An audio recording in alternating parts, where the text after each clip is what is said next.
Olá, tudo bem?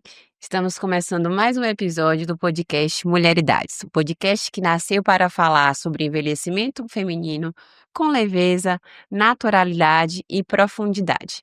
Sejam muito bem-vindas e bem-vindos. Hoje o nosso episódio está muito especial, afinal, é o Dia dos Namorados e vamos falar de amor, relacionamentos e hoje nós temos uma convidada super especial. Seja bem-vinda, Marcela. Se apresente e fale quem é Marcela por você mesma. Bom dia, meninas. Uma Hum. honra estar aqui com vocês, discutindo um tema tão gostoso, tão importante, tão necessário. Eu sou Marcela Aguiar, sou terapeuta familiar, sou psicóloga, né, formada há alguns anos, né, com aí já uns 20 anos de carreira. Trabalho no consultório com casais, com famílias, né, tenho formação na abordagem sistêmica, construcionismo social, né, estou aí estudando práticas em saúde, então especializações em psicologia da saúde, mestrado em psicologia da saúde, e estudo fundamentalmente mulheres no meu, né, na minha linha. Fui buscar para mim as mulheres, o nascimento da família impactado pelas mulheres. Então, na minha história de vida é cortada pelo olhar para as mulheres. Coisa linda, né? Isso. E quando a gente fala sobre saúde, né, nesse aspecto tão amplo que engloba a saúde global, né, realmente, não é só física, mas é emocional, é social, né?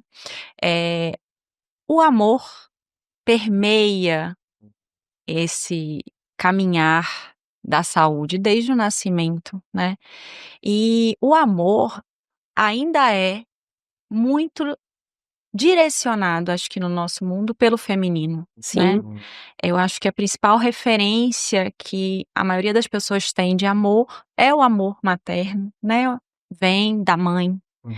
vem desse lugar. E como que você acha que esse amor que se inicia dessa forma, né, ao nascimento, pelo amor dessa mãe, pelo acolhimento dessa família, influencia a forma como as mulheres buscam o amor e vivenciam o amor durante a sua trajetória de vida, assim.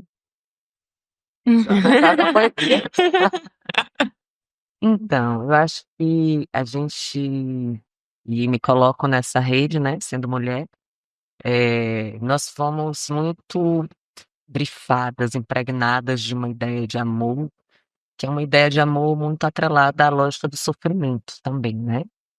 Então, se hoje eu convido, assim, mulheres e homens que eu tenho a oportunidade de estar junto, é muito para entender o que a gente chama de amor. Porque as mulheres, elas trazem uma ideia de amor muito comprometida com uma lógica lá do romantismo, quase trovadorista, assim, de um sofrimento, né, que tem um certo caos envolvido. A Disney, né, ela vai reafirmar Sim, o nosso texto sim. aí o tempo inteiro. Então essa ideia que se associa, né, principalmente para a mulher, o amor ele tá ligado muito à falta, né, é uma falta de. Então é muito comum que quanto mais, o amor ele esteja ali naquele campo da tranquilidade, da leveza, mas elas possam sentir uma experiência de vazio, né. Então, eu costumo convidar a pensar o amor enquanto um sentimento, porque, existe uma fantasia de que o amor ele tá no campo da emoção, como se o amor fosse uma estrutura base. Uhum. E o amor não é uma estrutura base, o amor ele é nomeado. Então, se você perguntar, né, "Você ama, por que que você ama?", então cada um vai explicar, eu amo porque a pessoa me dá isso, porque eu tenho aquilo, porque eu vejo aquilo. E para cada pessoa, ainda que contaminado de uma ideia social, o amor ele vai fazer uma revisitação das minhas próprias dores, das minhas necessidades, das minhas histórias anteriores. Então eu acho que o grande desafio, principalmente para nós mulheres, é conseguirmos nomear o amor para a gente, né. O que que é esse amor e como é que eu alcanço, que para mim é satisfatório viver essa experiência que não é experiência coletiva, é experiência individual. Perfeito, perfeito.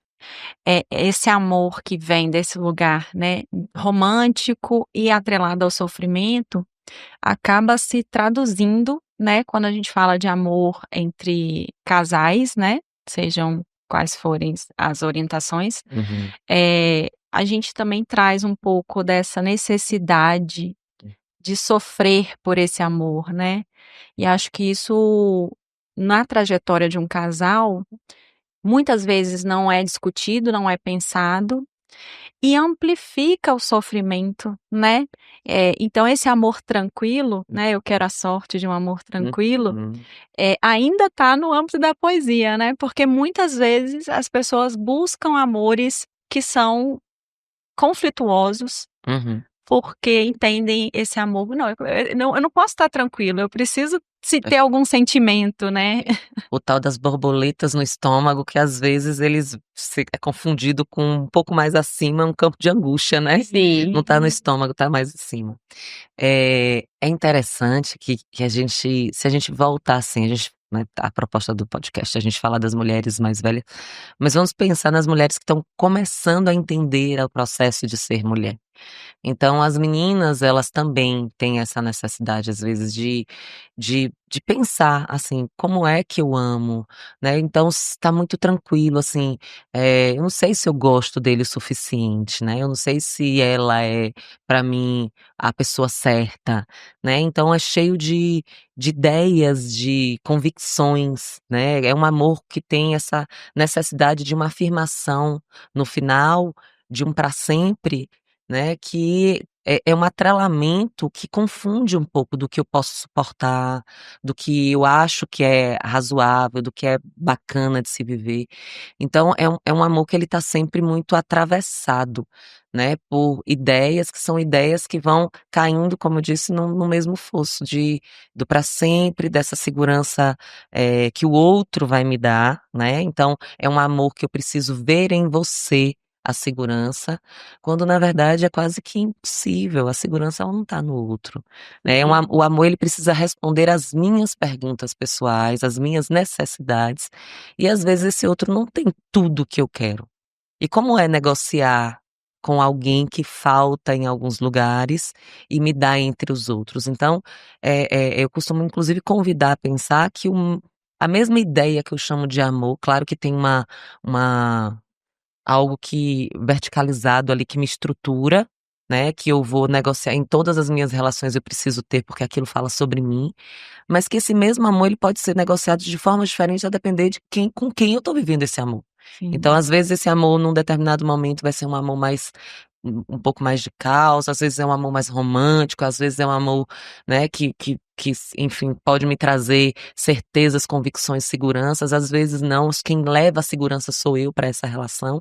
Então, enfim, pensar no amor de um jeito mais ampliado, né, distancia um pouco mais dessa necessidade de ter que ser sofrido, de ter que ser doído, né, pode ser perfeito. tranquilo. Uhum. Sim, em todos os podcasts, desde o princípio até hoje, a gente sempre permeia essa noção de autoconhecimento, né, o quanto que isso é importante, a sua fala traz isso. Uhum, É importante a gente se conhecer, né, saber o que a gente é, saber o que a gente quer, para até se relacionar com o outro e não trazer essas expectativas, essas projeções, colocar no outro. Qual é o seu olhar sobre essa nossa sociedade onde as relações, principalmente as relações afetuosas, elas uhum, estão tão voláteis, né, assim, começa aqui aquele amor romântico, autoapaixonado uhum, e 2, 3 meses, 2 anos Uhum. depois acaba, já não existe amor, eu já não quero mais. A gente tá vendo aí nas redes sociais, né, o quanto que tem se findado os relacionamentos. Qual é o seu olhar sobre isso? E até no processo mesmo da longevidade do envelhecimento. perfeito. Eh, a grande questão hoje é porque a dificuldade da gente é suportar, né, assim, Sim, é nós não suportamos mais aceitar. nada, É, né, nós não sim. aceitamos mais nada, assim, tudo precisa vir empacotado de numa caixinha, né, de que é ideal, tá pronto, né, construir exige um investimento de uma falta, que é uma falta de que eu preciso o tempo inteiro completar. Então, se relacionar tem sido cada vez mais difícil. Por exemplo, a gente não pode deixar de falar sobre as mulheres que tem adiado um pouco essa temática da relação, da condição de ser família, Sim. né? Nós temos investido muito mais tempo na nossa formação, Sim, né? Precisamos estar no mercado de trabalho, hoje é uma necessidade, né, pessoal, assim, esse reconhecimento de ser uma força produtiva. E eu vi uma entrevista agora, semana passada, entrevista não, uma reportagem, se não me falha a memória, acho que na CNN, alguma coisa assim, dizendo muito como que o tempo das mulheres de construção de família estendido. tem se estendido, tem estado cada vez mais tardio. Sim, E isso a gente não precisava ir longe, né? Não precisava de uma reportagem para dizer isso Sim. a gente, mas a constatação ela é interessante. Então, essas mulheres que chegam, por exemplo, no meu consultório hoje, por volta dos 33, 34 anos, elas têm uma corrida angustiada. sim, Porque tem uma parte da medicina que vai dizer: olha, sua função está começando a ser perdida, você precisa congelar óvulos. E a idade limite para isso, ou a ótima para isso, é tal. E aí elas correm para esse lugar e vivem uma angústia de ter que performar e ter. Elas já têm dinheiro para fazer isso por si só, então elas podem fazer. Mas aí elas caem em outro lugar de que, Marcela, eu preciso conhecer alguém que caiba. E esse alguém tem que ser alguém estruturado, certo, né? Não pode ter defeitos, porque tem que caber no projeto que elas têm, É o né? príncipe encantado. O príncipe cantado. Tem que cair nessa fantasia de caber nesse projeto de família. E é uma frustração, uma sensação de solidão, uma sensação de que não vai dar certo. E quando se encontra, a gente cai num outro buraco terrível que é. A gente tá falando aqui de 34, sim, 35, 36. Quando elas começam a namorar, elas caem numa angústia de ter que ser esse, de ser pra ontem. E esse outro precisa responder à minha necessidade. Elas já chegam, às vezes, com um pacote: olha, eu quero ser mãe, quero casar, então você topa isso. Esse outro que não tem essa data tão, né, limitada, diz: ok, vamos tentar, mas a gente precisa se relacionar. E aí? Você topa? Né? E aí, dentro dessa achar esse timing, sabe? Esse timing de segurança, de viver, de entrega, desse outro que caiba na minha fantasia, vem a rapidez. sim, Né, não dá pra ser você, tem que ser, né, você não cabe, você não tá pronto, você não é o que eu esperava. Então eu sinto que a gente é quase que uma lógica mercantilizada do amor, né, esse amor como um produto na prateleira que eu Sim. preciso levar pra casa e tem que responder às especificações que tem ali na embalagem. Então a gente tem estado muito mais distantes da relação de confiança, da entrega, do construir com, sabe? Eu digo sempre, é uma lógica como o banco ele te dá o crédito. Se você pagar direitinho, aí você vai entregando mais, ele vai te entregando mais potencial e vai te dizendo: "Não, você tem condição de estar aqui". E relacionamento é quase que isso, é uma construção de um investimento. Então eu sinto que é isso, assim, não tá pronto e como não tá pronto, a gente não tá sabendo fazer junto, fazer com, né, desenvolver algo que seja nosso, com a nossa ideia e não com a minha ideia de amor, né, onde é que esse outro, essa outra me cabe e constrói comigo, né, essa noção. Perfeito. Isso vem muito intensificado pela lógica que a gente vive hoje do individualismo, né. Então acho que quanto mais tempo a pessoa vive só e ela afirma, né, "Eu gosto disso, eu vivo isso, as minhas relações, elas são todas escolhidas no sentido de que eu moro sozinha, quando eu quero alguém, eu vou lá, eu busco essa pessoa, eu tô ali com essa pessoa, quando eu cansei dela, eu me devolvo", afasta, né? né. Tinder, olha, É. compre, não compre, match, não match, E assim, quando pacote. eu quero o que eu quero, que não é o que o outro quer, eu Uhum, faço o que eu quero sem precisar do outro, né. perfeito. E quando a gente tá num relacionamento, seja ele qual for, e não apenas um relacionamento amoroso, mas um relacionamento afetivo de amizade, de relação com família, com Uhum, filhos, uhum, não é assim, né. Nem sempre sou eu que escolho, nem sempre é a minha opinião que vale, né. perfeito. Então quanto mais tempo se vive só, mais difícil é encontrar alguém que caiba, porque no primeiro: "Olha, eu quero esse restaurante, o outro quer o outro", a gente já Dá não vai certo, dar tchau. certo. "Ah, eu marquei uma viagem para tal dia, mas esse dia eu não posso". não vai dar certo. Ah, eu Uhum. quero que você faça isso. Uhum. Ah, mas eu não quero isso, eu não vou. Uhum. Então, é muito mais difícil, né? Quando a gente simplesmente cai, acontece, eu caí nessa relação, e eu aceito ou não essa relação, Uhum. a gente vai tendo concessões, né? Uhum.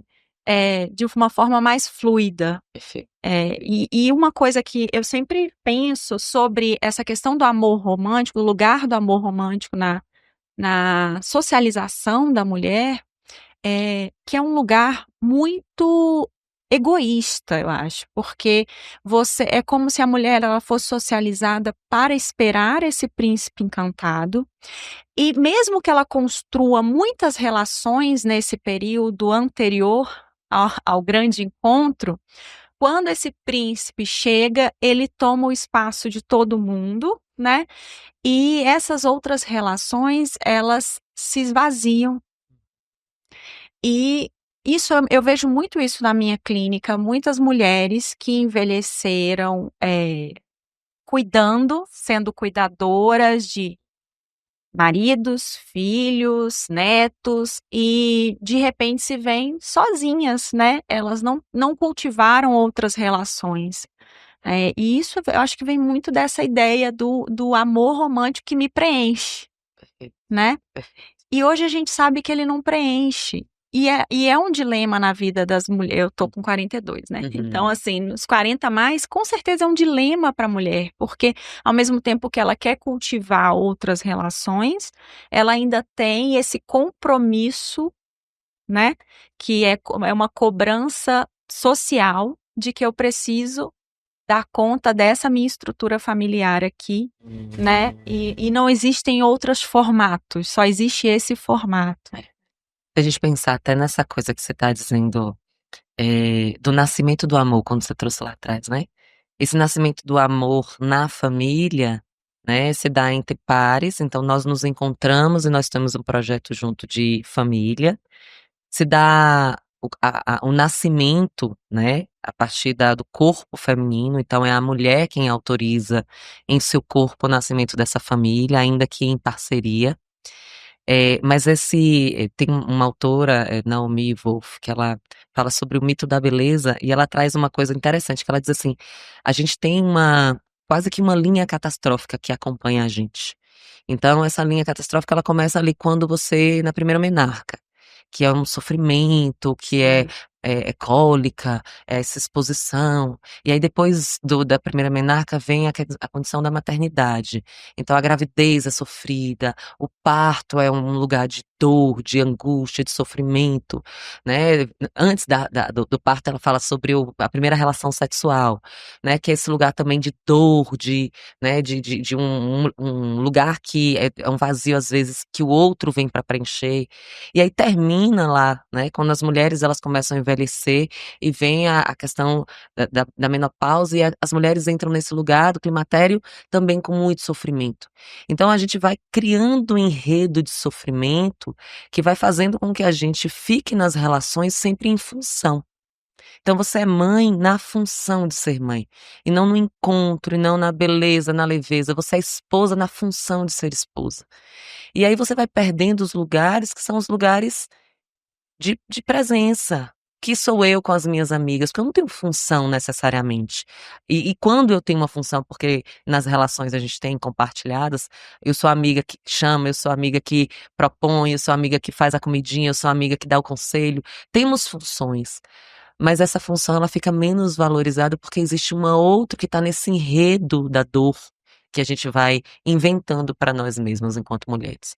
Então o que é muito comum é que em um determinado momento quando se chega numa idade amadurecida, a gente cumpriu tantas funções, que a gente foi abrindo mão dos lugares em que a gente existe sem função, que a gente existe em completude, em correlação, em co-construção, que são relações que alimentam muito as nossas fantasias de quem a gente é, que alimentam muito o nosso autodescobrimento, assim, autoconhecimento, né, de quem a gente é, porque é num lugar do outro, mas é um lugar sem função, Sim, é um lugar que eu existo, né, isso é perfeito. importante. E que a gente precisa encontrar, né, esse lugar, porque nos falta. E aí a gente volta nessa questão da solidão. Hum. E aí aparece a solidão, e é algo que a gente encontra na nossa prática clínica, né, que a partir do processo de envelhecimento é comum a pessoa ir perdendo todas essas funções e se isolar. Perfeito, E perfeito. e aí, a gente vê o quanto que o impacta nas nossas relações como um todo, e a gente vê isso na nossa prática clínica quando elas chegam e falam: "Eu não tenho ninguém". Eu não tenho ninguém para conversar, muitas, moram com os familiares, mas falam que se sentem só, que não conseguem se relacionar lá no meu grupo mesmo, elas falam que é o melhor dia da vida delas, é quinta-feira, 15h, Uhum. quando elas estão lá por elas, Sim. que tem uma função para elas, ali é um tempo determinado que elas vivem em função delas mesmas, e se eu que elas queriam que fossem todos os dias da semana, eu falo: "É só vocês irem, a gente faz, é só vocês". Mas isso, assim, isso me chama a atenção, Uhum. o quanto que a gente vai perdendo. E pior, elas esperam que alguém proporcione isso por elas, né. É uma coisa que as mulheres, também, por algum motivo na socialização, têm muito menos, facilidade de promover, né. Então quando a gente promove um encontro, é sempre entre casais, né, ou quando você vai a dificuldade que tem de falar assim: "Vamos fazer alguma coisa", fica, 2 anos, "Vamos fazer Uhum, alguma coisa, vamos fazer uhum, alguma coisa". uhum. E nessa idade mais longeva, né, elas a gente propõe, elas vão demorar 3 a 4 meses para conseguir ir. Sim, Elas têm uma dificuldade muito grande de se permitir estar nesse espaço, mesmo que seja um espaço que haja ali uma função, né, porque o grupo de ALE tem uma proposta de estimulação cognitiva também, mas mesmo os grupos que são mais para encontros, é muito difícil você fazer com que elas tenham essa adesão. E nesse ponto, não é mais nada que as impeça por elas precisarem cuidar, nada disso, né. Segundo o IBGE, né, mais 50% das mulheres 60 a mais vivem sem parceiros, né, no Brasil. Então isso é uma estatística que me chama muita atenção, e quando eu trago isso para minha prática, o que me chama mais atenção é o número de mulheres que eu pergunto: "Tem namorado?" E elas falam: "Não, Deus me livre, nunca mais", né, e que elas não querem. Então essa desconstrução, ou essa desilusão, melhor dizendo, do amor romântico, naqueles casamentos que muitas vezes ou foram bem-sucedidos, mas o marido faleceu, faleceu. ou casamentos que terminaram em divórcio, né, mesmo tendo tido muito tempo Uhum. bem-sucedidos por muito tempo, mas acabaram em divórcio.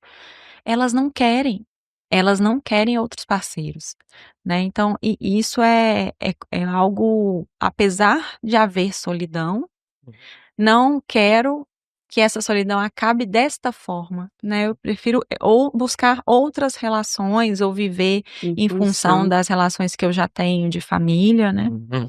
Perfeito. E vem uma coisa aí tão significativa que, tá muito nesse enredo que a gente diz, né, porque, essa lógica dessa sexualidade, né, ela vai ficando também no campo da função, né. Uhum. Então, as mulheres que conseguem, às vezes, suportar viver uma história, e quando eu digo suportar não significa, eh, que seja do campo do negativo, mas suportar no né, de construir junto, de reinventar, né, de poder viver uma história que realmente faça sentido para ela.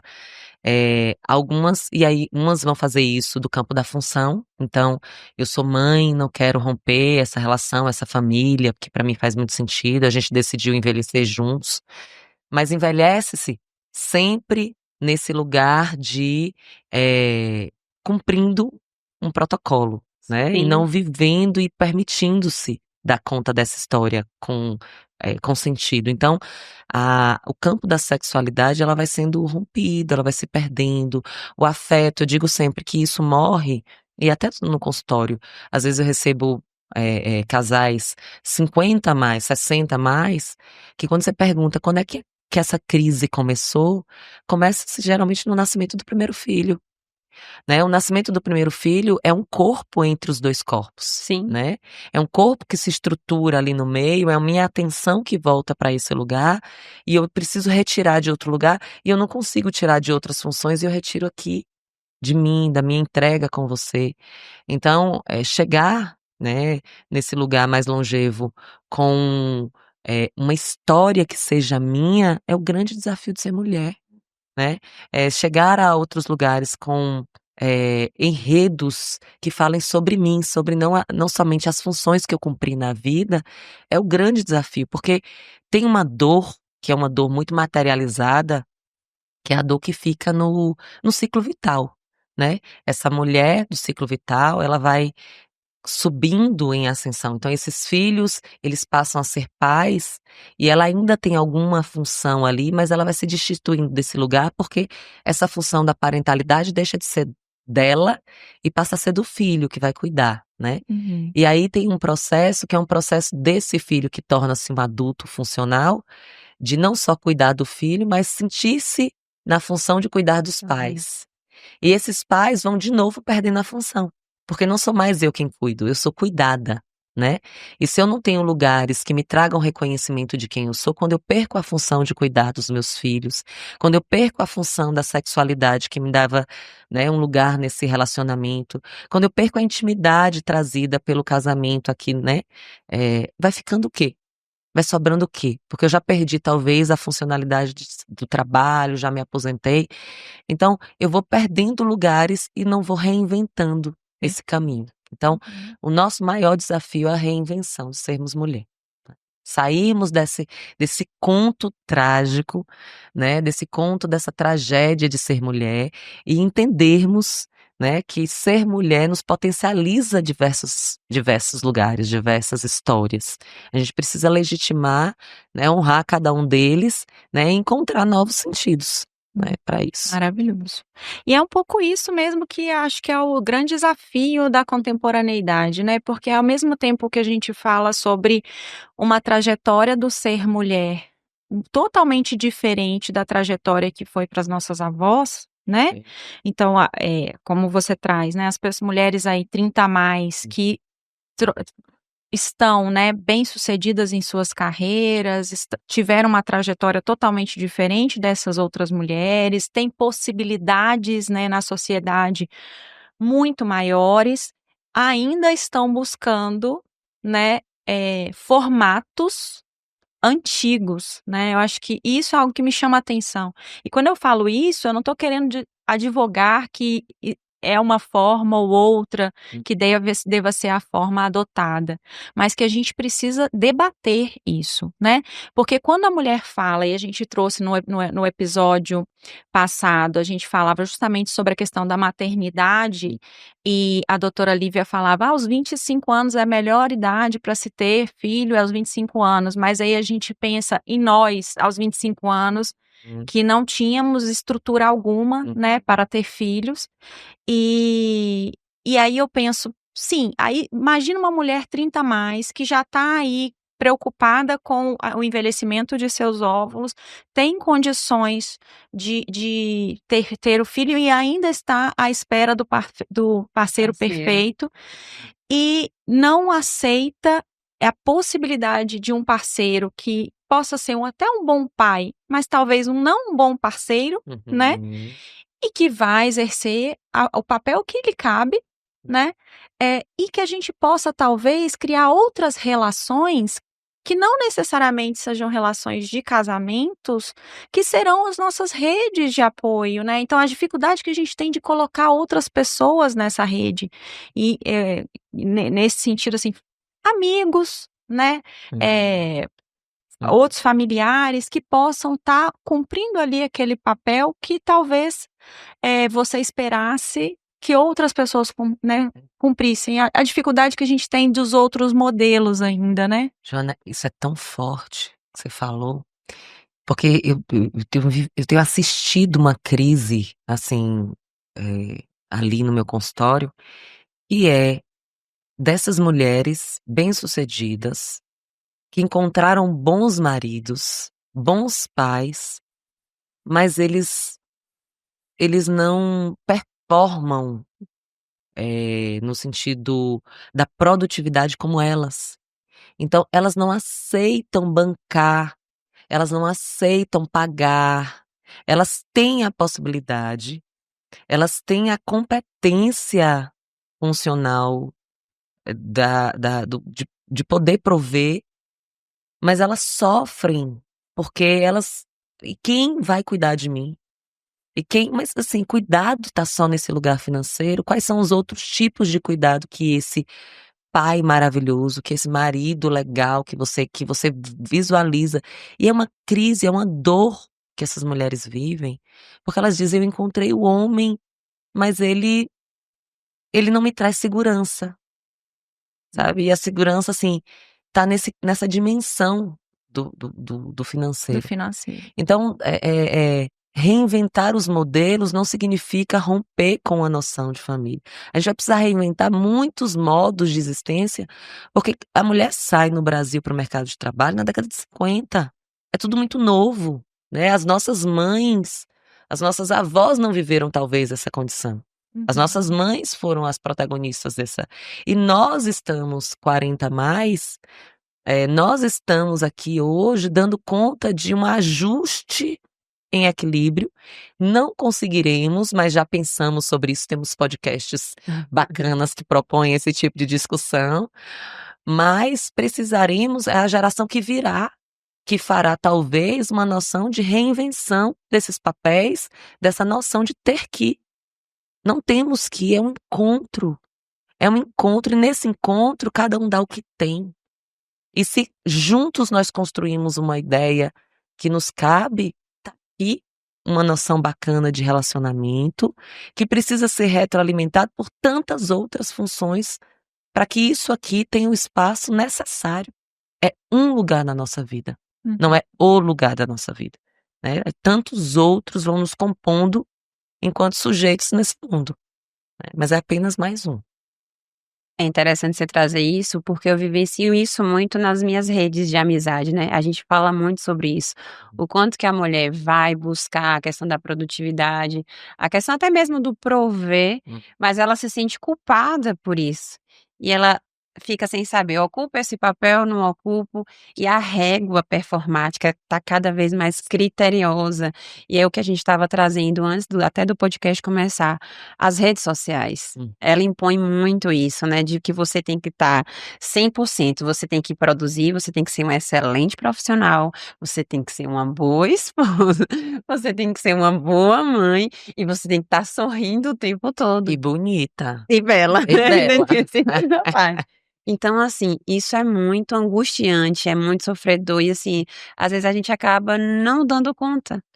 Não dá conta, e aí isso impacta até na nossa forma de visualizar a nossa própria identidade, né, trazendo o que a gente começou a falar desde o início.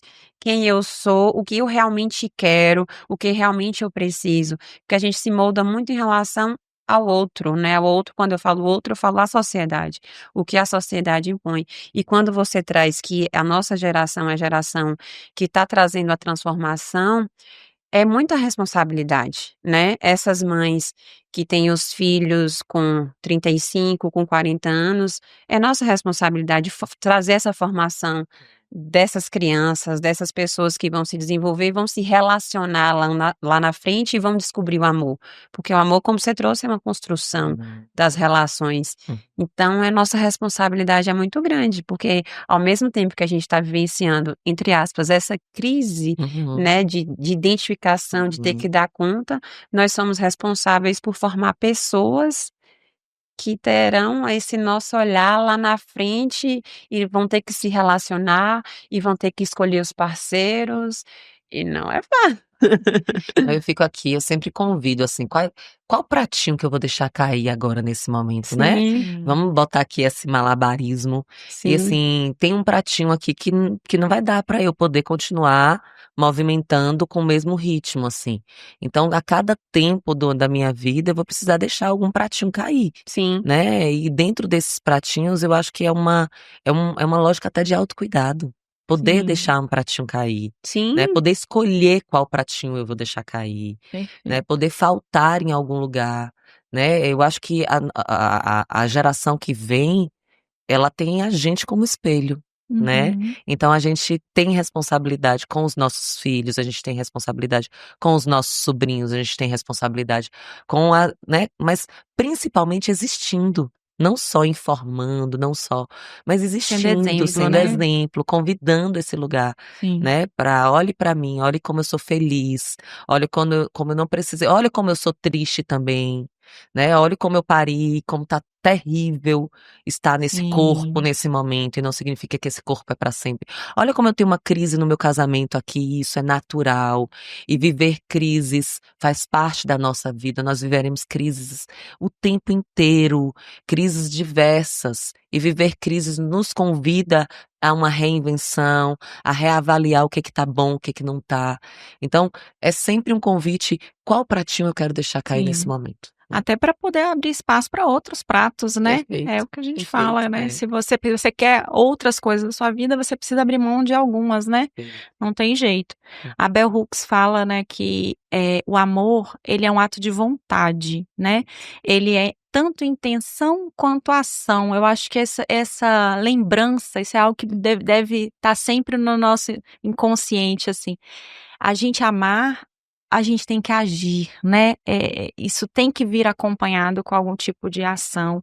E talvez a princesa que fique lá, né, na torre esperando o amor, ela não tenha essa ação e por isso, as mulheres elas são tão escolhidas e não escolhem. Perfeito. E isso traz um sofrimento muito grande, num relacionamento, né, É. que você fala assim: "Como é que eu cheguei aqui? Quem é esse homem?", né, porque Aham. muitas vezes você não escolheu de volta. Né, mesmo que você tenha sido escolhida inicialmente, você tem que escolher de volta, né.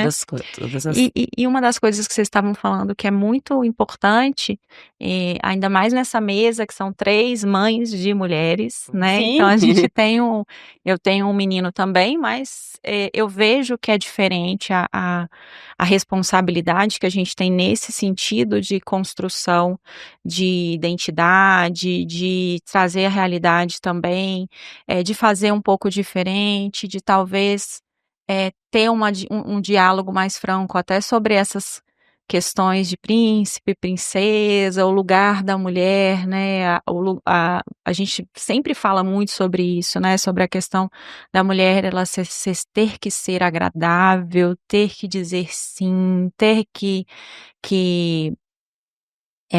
às vezes não impor os seus limites, que é um grande desafio para as mulheres, né, assim: "Olha, a partir daqui, eu não permito, não quero", né, então, a gente estabelecer limites sem que o outro, faça birra, né, porque eu falo que adultos também fazem birra e muito, né.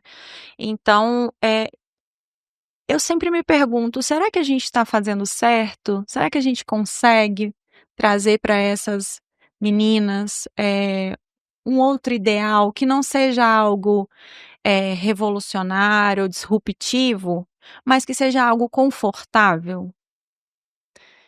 Eu não sei se a gente tá fazendo certo. E pior, eu nem sei se esse certo existe, né.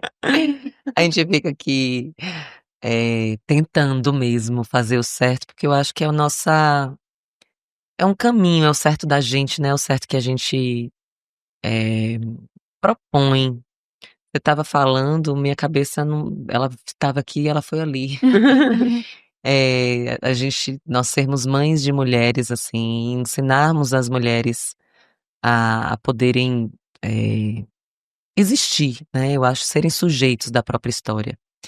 É um grande desafio.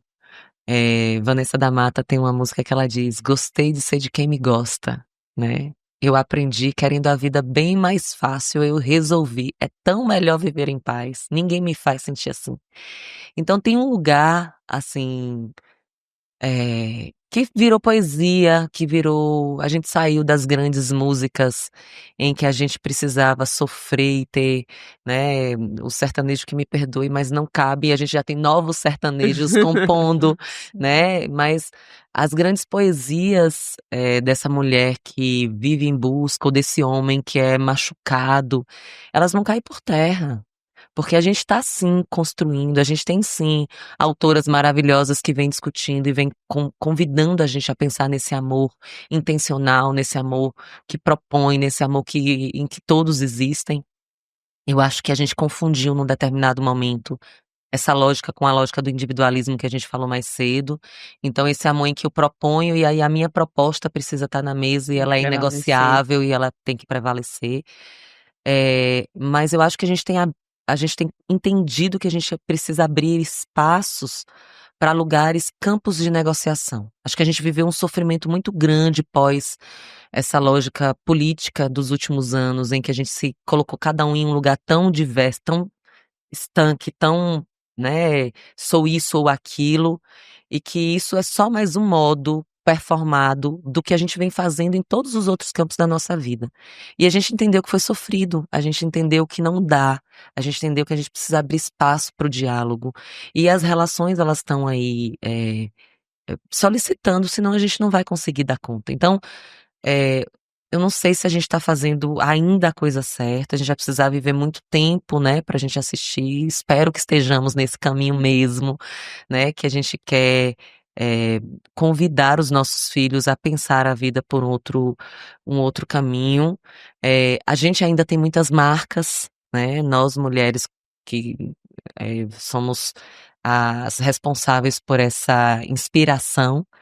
Ainda temos muitas marcas e aí minha cabeça foi nisso, assim, será que eu tenho sido na dimensão do que eu posso ser, mas eu não sei ser outra coisa, né, Uhum. eu tô eu tô aqui me desenvolvendo e me angustiando pra me tornar, mas eu só tenho isso pra entregar a ela e espero que ela olhe pra isso com generosidade lá na frente, que foi tudo que eu tinha.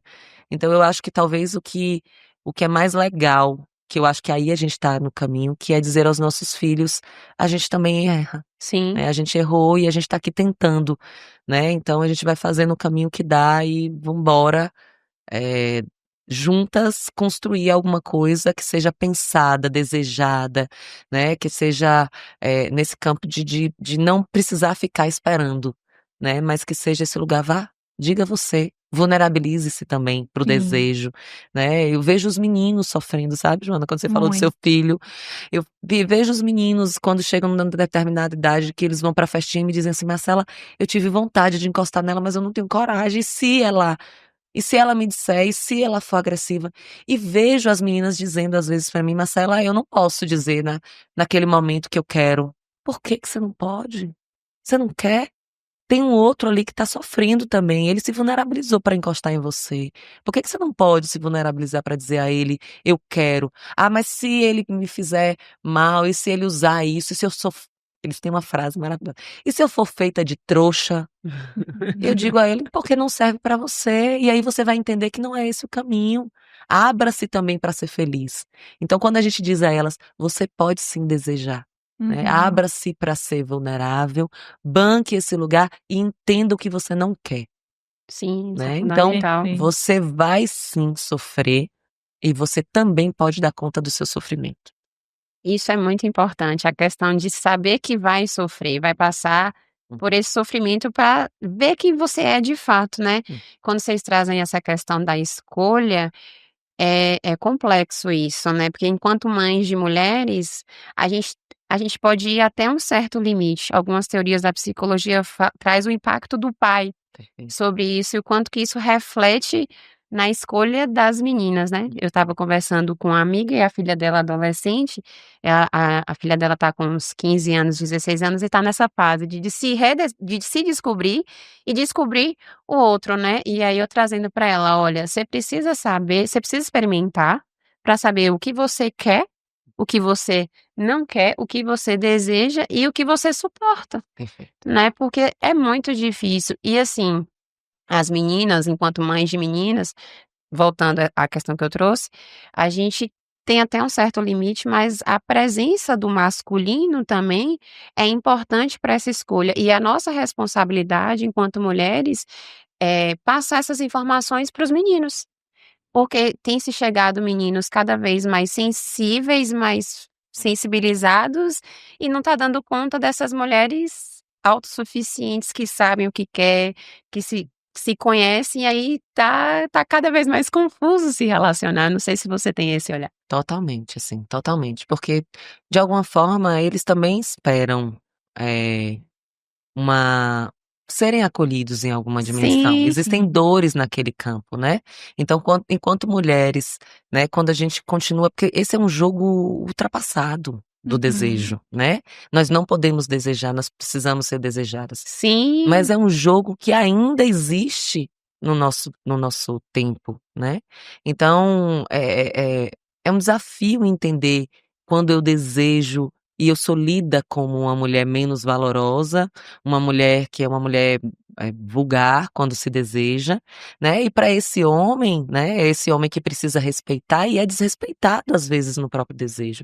Então Uhum. veja que é um jogo, é uma conta que não fecha, tá todo mundo sofrendo, né. sim. E essa marca dessa iniciação, ela se ela se estrutura até o fim da vida. Essas mulheres carregam isso para sempre, né. A gente vê o quanto que elas chegam lá na frente e tem essa lógica da amargura de olhar, ele desejou mulheres fora de casa, né, Uhum. ele então ela olha para eles, assim, com um olhar de: "Você me machucou".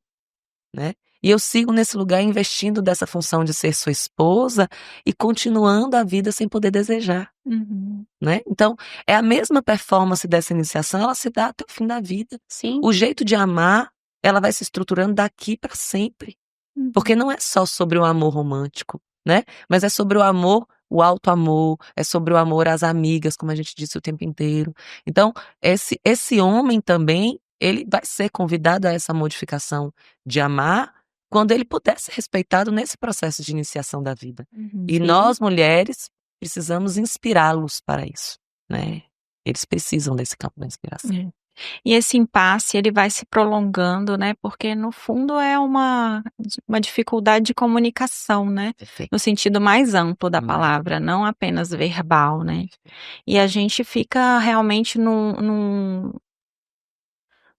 limbo entre uma comunicação que seja, passível de se escutar, né, que o outro escute, hum, para uma comunicação que seja ríspida, né, a mulher ela tem esse ambivalência, né. porque quando a gente fala de maneira firme, mas doce, um não, né, esse não muitas vezes não é ouvido. "Ah, ela falou não, mas ela queria dizer sim", né. E isso em vários contextos, tá, não estou dizendo do contexto Sim. sexual só, né. Uhum. Então é quando você fala um "não, não, não, não, não, eu não quero isso", a pessoa meio que ignora e faz o que ela já tinha intencionado fazer. E aí quando você arruma outra forma de dizer não, e esse não se torna agressivo, e aí você é louca, e aí você, né. Então acho que você percebe na sua clínica com casais que a comunicação é o grande entrave? Totalmente. É o lugar mais duro da relação, é a comunicação. Sim. Mas olha como ela está sendo, né, estruturada, né. Ela quer dizer não e não pode dizer não, quer dizer sim e precisa dizer não. Ele entende que o não, às vezes, pode ser uma vontade de dizer sim, então que ele precisa insistir um pouco mais. Então, olha como esse texto ele vai ficando um texto, né, do vazio. Ele entende que ele pode desejar, ela entende que ela não pode desejar, que ela tem que ser desejada. Então, olha como quando ela deseja, ela tem dificuldade de dizer o que ela deseja, porque ela precisa respeitar o outro que deseja. Então, a gente está o tempo inteiro num campo de negociação dessa comunicação que não fecha, porque ninguém se vulnerabiliza para dizer: "Ó, de fato eu tô com medo de encostar e ser rejeitado, e olha, eu tô com medo de desejar e ser mal vista. Então, Uhum. vamos aqui ver, tudo bem pra você que eu deseje qualquer coisa, inclusive aceitar tomar um café com você, sabe. Porque eu não posso, ah, Marcela, mas assim, ele me convidou a primeira vez e eu vou, você quer? Por que que eu não posso aceitar, né? Por que que eu tenho que enquanto pais, quantas informações a gente vai dando sobre isso que confunde Sim. esse lugar. Então, é o grande entrave das relações não só das relações conjugais, mas das relações como um todo, o lugar da comunicação. Ser sujeito do meu desejo me ajuda a me colocar do jeito que eu espero que o outro me veja. Facilita para o outro que ele olhe e saiba exatamente o que ele vai encontrar. Mas eu preciso saber o que eu desejo. Como é que eu vou me colocar, o que eu vou dizer sobre mim. O quanto que eu vou me vulnerabilizar, inclusive para dizer, eu não dou conta. Tudo bem para você? Isso é muito sério, né? Sim, sim, sim. Já estamos caminhando para o finalzinho, né, do nosso episódio, e eu só queria te fazer uma última pergunta, trazendo a frejar. Existe ainda amor para recomeçar? Você acha que esse amor ele pode ser encontrado depois dos 40, 50, 60? Ontem eu estava com minha mãe, de noite. Minha mãe é uma mulher com marcas das histórias, né, dessas histórias que a gente está conversando. Ela tem 66 a 67, eu acho. E não contem pra ela que eu falei isso aqui. E eu disse a ela, falei, senhora, pelo amor de Deus, tá ficando feio. Senhora, vambora, né? Aí abrir as portas desse coração. E ela dizendo assim, ai, não, você tá me pressionando. Eu falei, não tô lhe pressionando, eu tô te incentivando, eu tô dizendo a você que você pode. Porque amor é encontro, né? Amor é intenção, amor é vontade de viver, né? Amor é vontade de compartilhar, é vontade de ter história junto, né? É vontade de dividir sorriso, é vontade de dividir colo. Então não existe tempo para isso, sabe? Existe o quanto que eu me disponibilizo a querer viver, a querer dividir momentos, né? Eu digo sempre que o amor não passa inicialmente por esse encontro, do romantismo, ele passa por outros encontros primeiro. Então, para eu encontrar esse outro que vai dividir a história comigo, eu preciso dividir essa história com tantos outros primeiro. Então, estimule estar com os amigos, estimule sair de casa, estimule não precisar ter função com os filhos, né, com a mãe, né, estimule-se viver. Tem um filme que eu tô aqui tentando lembrar o nome para deixar no podcast, mas eu acho que não vai sair. Mas é um filme que tá na Prime Video, meu bolo favorito, que é a história de um casal de idosos, lindo, lindo, lindo, que se encontram na vulnerabilidade. Ela querendo ter alguém para dividir, e ele ali vivendo com os amigos, um certo caos no bar e acreditando ainda que pode ser feliz. E é assim, quando eu me proponho estar vulnerável para outro, em qualquer tempo, né, o amor ele tem espaço para existir. Com Então, certeza. mulheres não desistam, homens se abram para esse lugar, né? Vamos viver sim boas histórias de amor em qualquer tempo, né? Ampliando esse lugar de amor para outros tantos amores que vai abrir as portas para a gente poder existir nesse amor, sim, nesse amor íntimo, nesse amor que me né? Eu acho que a nudez é o campo mais íntimo da pessoa, mas para eu poder tirar a roupa, primeiro eu preciso tirar tantas outras máscaras, né, que Sim. estão em mim. Então, que a gente possa exercitar a nossa nudez primeiro, né, de existência, para a gente poder chegar a esse outro lugar. Eu sempre falo nas minhas conversas que amor é aceitação e disponibilidade. Perfeito. Você precisa, né, se aceitar e aceitar o outro também como ele é, e estar disponível para viver tudo isso. Perfeito. Todas as suas vulnerabilidades, todos os seus defeitos e qualidades. Sendo assim, é possível amar. Vamos lá.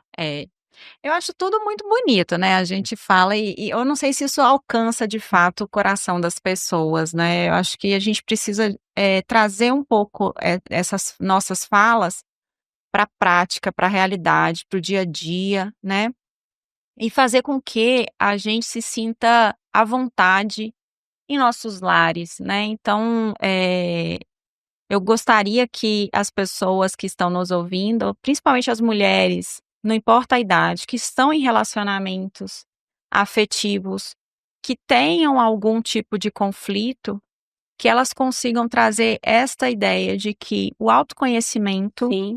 é algo fundamental para que a gente consiga estabelecer bem nossos limites e buscar formas de nos comunicarmos, né, para que a gente possa chegar a concessões onde todo mundo fique confortável, né. Eu gostaria que você deixasse alguma mensagem aí para essas pessoas, assim, de forma prática. Não existe fórmula, a gente Uhum, sabe disso, mas existe um caminho? uhum. Eu acho que o caminho é esse, assim, eh, poder me ver, né. Eu acho que essa coisa que vocês o tempo inteiro propuseram e estão propondo no podcast. Esse lugar do autodescobrimento é o caminho. É o caminho, porque eu preciso ver em mim os meus fantasmas, as minhas dores, eu preciso eh, me estruturar em cuidado a mim mesma, para que eu possa me vulnerabilizar para um encontro. Então, esse outro, para existir em mim, ele só vai poder achar um terreno que ele possa estar quando eu entendo que eu posso sofrer, eu posso sentir, porque amar pressupõe dor, né. Quando eu amo, eu estou tão vulnerável que esse outro ele pode ir embora, esse outro pode morrer, esse outro pode não me querer mais. Então o que eu deixo, assim, como uma dica, eu assim, cuidem-se de ser quem vocês são, de reconhecer quais são as dores que eu carrego e não são minhas, quais são as dores que eu sei que estão em mim e o que eu quero abandoná-las, para que eu possa estar mais honesta nesse próximo encontro. Sim, E aí sim eu vou poder me propor, né, um lugar de que eu sei que pode doer, mas ainda assim eu quero investir, né. E aí a gente encontra um lugar mais seguro, né, sim. para poder estar vulnerável. Sim. Eu gosto muito da linguagem, né, da comunicação não violenta, Perfeito. e acho que é aí uma dica para quem está vivendo isso, leiam, né, o livro Comunicação Não Violenta, e ele traz uma analogia muito interessante, assim, que a gente julga muito, né, e que quando a gente traz o julgamento, a gente traz o conflito. Então é diferente eu dizer assim: "Você é um folgado, você não lava nem o copo que você usa", Uhum. de eu dizer: "Eu me sinto cansada quando eu vejo a louça sem ser lavada", Sim. né. Então, e olhar para si é um pouco isso, o que que eu sinto frente a essa situação? E talvez se eu conseguir comunicar o que eu sinto, aquele outro que eu pressuponho ter amor por mim, talvez consiga chegar aqui no meu meio termo e a gente consiga viver de uma forma mais, tranquila e estar confortável dentro dos nossos lares, né, que é o que a gente deseja, né, Sim. que é o lugar onde a gente pode estar sem máscaras, nus, né, de fato. Então eu desejo isso para vocês e desejo isso para todo mundo que está escutando a gente hoje. Uhum. Muito obrigada pela sua participação, foi muito bom esse momento, essas trocas, né. Vamos finalizar. Não, então, Aham. feliz Dia dos Namorados para você que está solteiro, casado, divorciado, viúvo. Vivam o amor de forma plena. Namorar não é só namorar no sentido, Uhum. de casais, né, Uhum. homoafetivos, heteroafetivos. A gente pode se namorar e namorar uns aos outros, independente das nossas relações serem nomeadas, né, assim ou assado. Então, feliz Dia dos Namorados, obrigada por estar com a gente hoje. Compartilhem, curtam e se você se interessou pelo nosso podcast, pelo nosso conteúdo, procure a gente para patrocinar também, a gente continua buscando patrocinadores. Obrigada meninas por essa tarde tão É. maravilhosa e afetuosa e eu espero que a gente consiga ter outros momentos assim. Eu que Beijos, agradeço. até a próxima. Beijos, até Tchau, tchau. logo. Tchau, tchau.